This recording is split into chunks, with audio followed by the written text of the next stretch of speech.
Alors, mes amis, je suis toujours rempli d'actions de grâce pour le temps de repos que j'ai pu prendre pendant les dernières vacances. Et la parole de cette semaine me fait sourire. Pour avoir part au royaume de Dieu, choisir la dernière place, inviter les pauvres. J'ai eu la grâce d'être accueilli admirablement bien dans un presbytère du diocèse de Nanterre, dans une paroisse de personnes très agréables, on peut dire des notables, des gens qui ont de belles professions. Et j'ai été logé, j'ai été nourri, j'ai pu célébrer avec eux, j'ai pu prier avec eux, aller manger dans leur demeure. Et comme il faisait très chaud, je me retrouvais dans la journée à l'extérieur du presbytère et je me trouvais un petit coin d'ombre. Et là, j'étais assis et disponible. Je faisais des lectures, je faisais des prières. Et j'ai connu ceux qui étaient autour de l'Église et qui tendaient la main aux portes de l'Église et qui sont venus me parler, qui sont venus m'expliquer leur réalité de gardien des portes.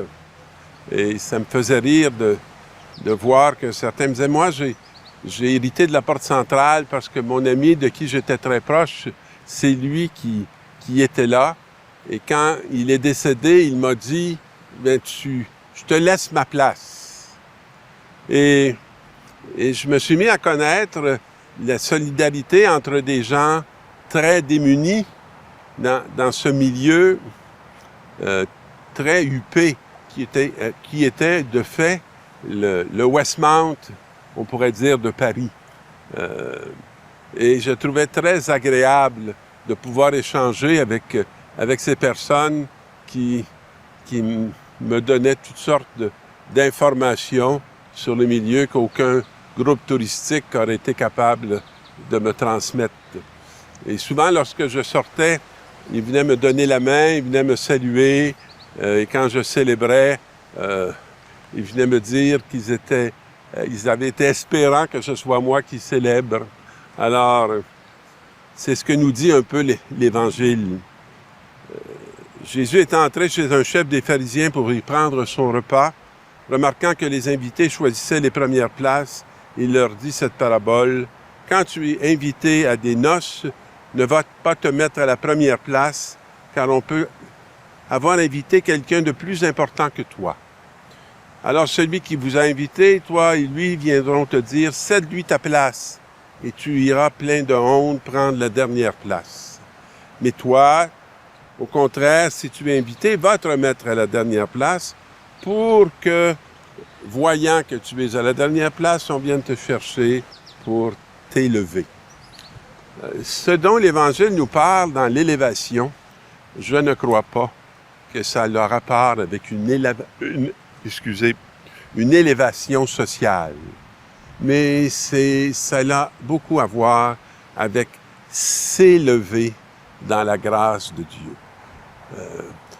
Ça veut dire de partir d'une petitesse pour atteindre une grandeur qui n'est pas reconnaissable par le monde, mais qui est reconnaissable dans le secret par Dieu ton Père qui voit dans le secret. Qui s'élève sera abaissé et qui s'abaisse sera élevé. J'ai beaucoup de joie à connaître beaucoup de gens simples et petits parce qu'ils sont une nourriture, je dirais, extraordinaire. Et ils ont une capacité de reconnaissance. Et dans ma vie, j'ai des témoins très exceptionnels de cette reconnaissance de Dieu. Quand j'étais aumônier de l'hôpital Marie-Enfant, j'avais mon ami Luc qui avait une telle façon de m'accueillir et à chaque fois qu'il me voyait, il y avait une telle façon de me signifier sa joie que je sois là.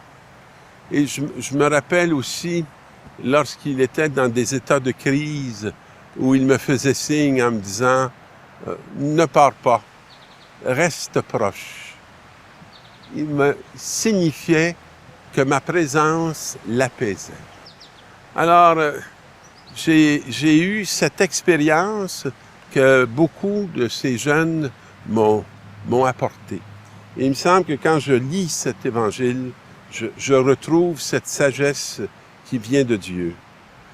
Quand tu donnes un déjeuner ou un dîner, n'invite pas tes amis, ni tes frères, ni tes parents, ni de riches voisins. Ils t'inviteraient en retour. Et la politesse te sera rendue. Alors, il nous invite à aller plus loin que la politesse. Quand tu donnes un festin, invite des pauvres, des estropiés, des boiteux, des aveugles, et tu seras heureux parce qu'ils n'ont rien à te rendre, et que ce qui sera le tout de la rencontre sera la présence mutuelle les uns aux autres, le don d'eux-mêmes et la joie de te partager ce qu'ils reconnaissent en toi.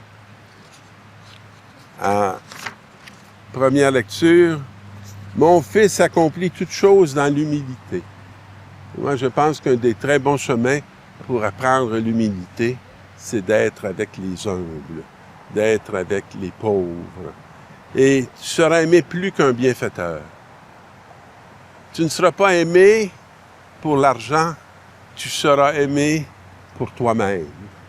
Et ils vont te conduire à toi-même. Plus tu es grand, plus il faut t'abaisser. C'est pas une parole jeune, hein, tirée du livre de Siracide.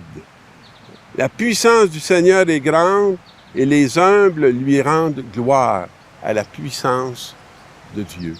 Et c'est là qu'elle peut s'exercer dans nos vies, cette puissance. Combien de fois, à travers de simples sacrements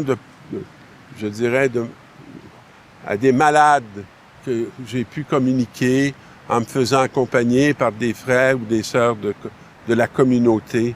Combien de fois ce que j'ai reçu au cœur de ces visites, une présence qui dépassait à la fois celle que je visitais et qui me dépassait moi-même, mais une présence tellement significative de ce que Dieu accomplissait dans notre communion, comme lorsque l'Évangile nous dit « Lorsque 2 ou 3 seront réunis en mon nom, je serai au milieu d'eux. » Et combien de fois j'ai vu ces personnes s'apaiser et devenir plus tranquilles dans les épreuves qu'ils traversaient. Frères, quand vous êtes venus vers Dieu, il n'y avait rien de matériel comme au Sinaï. Pas de feu qui brûle, pas d'obscurité, ni de ténèbres, ni d'ouragan, pas de trompette. Mais vous êtes venus vers la montagne de Sion et vers la cité du Dieu vivant. La Jérusalem céleste, vers des milliers d'anges en fête et l'assemblée des premiers-nés dont les noms sont inscrits dans les cieux. Je vis ça chaque jour par la simple présence de ma communauté lorsqu'on se retrouve pour faire l'Eucharistie, lorsqu'on se retrouve pour tourner ensemble nos cœurs vers Dieu.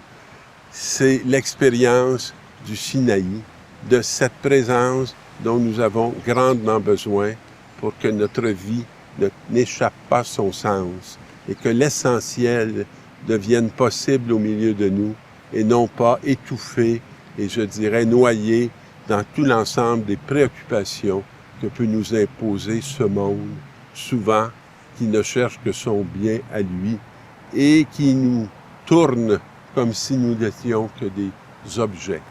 Alors demandons cette grâce au Seigneur de pouvoir être des sujets des cieux et des sujets pour cette humanité qui a besoin de signes de sa présence. Bonne semaine, mes amis.